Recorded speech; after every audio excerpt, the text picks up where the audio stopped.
We have another example here. So working with forces, working with the net force on any individual object is equal to mass times acceleration, or the acceleration of an object being determined by the force and then divided by mass. So here we have a chandelier. We've been given the mass. It's attached to the ceiling. The cables attaching to the ceiling are not symmetrically attached because of the decorations on the ceiling. We are told that the tension in cable 1 is 300 newtons, and it makes an angle of 20 degrees with the ceiling. The problem wants us to calculate the tension in cable 2 and the angle made with the ceiling. This problem is an example of what we call static equilibrium. Many of you get to take the class called statics. Static meaning stationary, not moving. Equilibrium meaning no acceleration, meaning all the forces acting on the object balance out and leave us with an object that has no acceleration, which that's kind of nice because we can say that the net force must equal 0. So all the forces in the x direction must balance out, and the forces in the y direction also must balance out. So the approach to this problem is the same as the other problems that we've been doing. We want to draw a free body diagram representing all the forces. In this case, we want the forces specifically on the chandelier because that's what's attached to the cables. That's what the force of gravity is acting on. So I'm going to go ahead and draw our free body diagram. So I'm going to call tension 2, T2, just the tension in cable 2. We know it makes an angle of theta 2 with the horizontal. That's what we see in this picture. Even though theta 2 is drawn with the ceiling, that's the same as the angle with the horizontal if I draw it down below. T1 represents the tension in cable 1. We know that value. We know the angle it points at. So we know those values. But again, free body diagram, I just want to draw and label these forces symbolically. We'll plug numbers in a minute. There is also, of course, the force of gravity acting on the chandelier. So our free body diagram represents all the forces acting on the chandelier, the directions they point in. From here, we want to write our equations that represent the net force, in this case equaling 0, because we know the chandelier is not going anywhere. We don't want it to go anywhere. So we want to write out our forces and balance, in this case, our forces out in the x direction and in the y direction. So in the x direction, I know cable 1 is pulling to the left. And cable 2, of course, is pulling to the right. I need to label that with an x. So these x components of the tension must balance out, otherwise there's an acceleration. So I can say that T1x has to equal T2x. And that just represents the magnitude, how hard those pulls are. So we're already accounting for the directions. When I say write out a symbolic equation, this is ultimately what we mean. So the x component of tension 1 has to equal the x component of tension 2.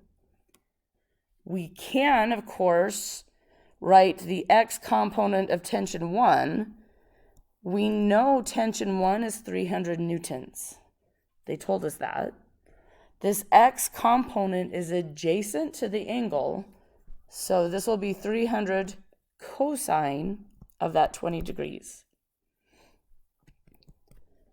Tension 2, that's what we're looking for, but we can write this as T2 cosine of theta 2. We don't know the magnitude of the tension, we don't know the angle, but that's okay. Let's just write it this far. So this is a equilibrium equation for the x direction specifically. We need to do the same for the y direction. We know T1 is pulling up. T2 is also pulling up. I can draw those components over here on the side so that we have our triangles. Technically, they would be pulling up on the actual chandelier. The forces in the y direction must also balance out, again, because there's no acceleration at all. So we can say that the y component of tension 1 plus the y component of tension 2, those cables are both pulling upwards, those must balance out the force of gravity. So the two cables together are working to hold the chandelier up. Now, one common assumption that I see is that T1y is equal to T2y, but that is not correct. The only way those y components could be the same is if both cables were making the same angle with the horizontal. And that's clearly not the case in this problem. So those components will not equal each other. Now, I think one reason that is a common assumption is if we just measure the distance in here, they would have the same y distance to the ceiling, but that does not transfer over to having the same y force. So again, do not assume these to be the same. But similar to what we did in the x direction, we can calculate T1y. We know tension 1 is 300 newtons. That y component is opposite the angle. So we can say that T1y is 300 sine 20. So coming back to our free body diagram, we know the hypotenuse is 300. We know this angle in here is 20. So we can find that side from 300 sine 20.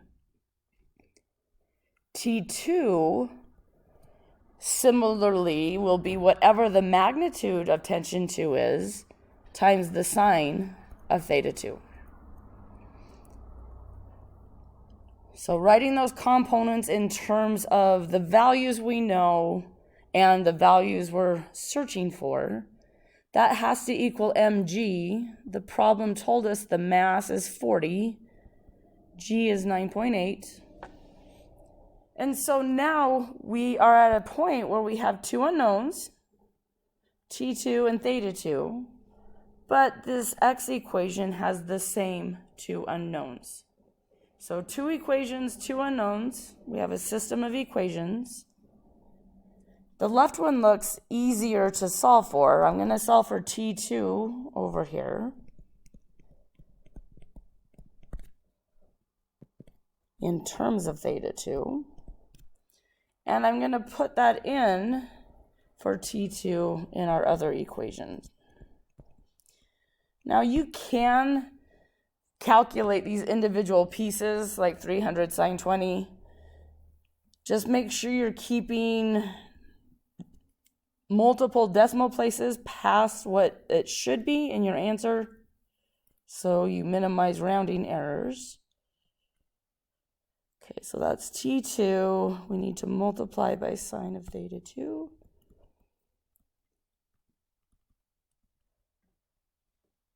So now our only unknown is theta 2. And notice we have sine in the numerator and cosine in the denominator. Sine over cosine is tangent. So this, I could say 300 cosine 20 times the tangent of whatever theta 2 happens to be. I'm going to pull the 300 sine 20 to the other side. So subtract it over to here. And I can solve for tangent of theta 2 by dividing both sides by the 300 cosine 20.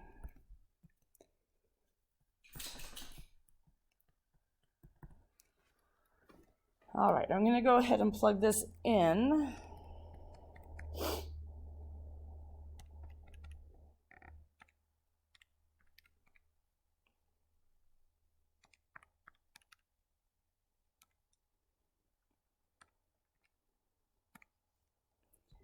I'm getting 1.0266. Taking the inverse tangent of both sides. This tells me that theta 2, and again, we want to keep a few digits until we write our final answer. I need to use this angle and plug it in to find T2.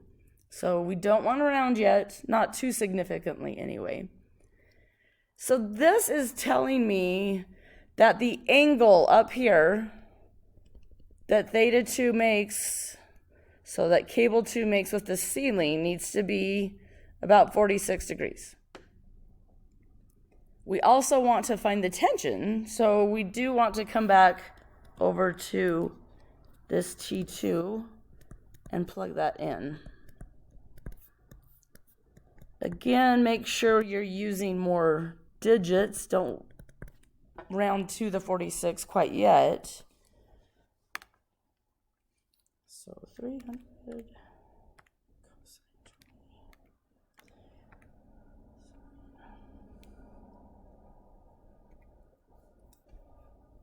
Getting 404 newtons.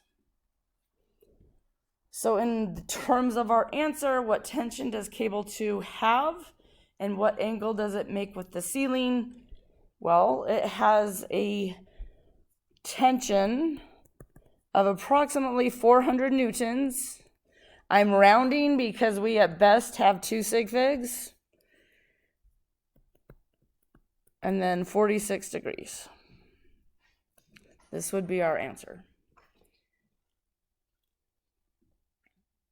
So the approach, even though we now have something that the chandelier is staying completely stationary, the approach to the problems is essentially the same as we have been solving for already. Draw a free body diagram, write up the equations that describe Newton's second law. In this case, equilibrium's nice because the acceleration is 0, so we can just balance out all the forces.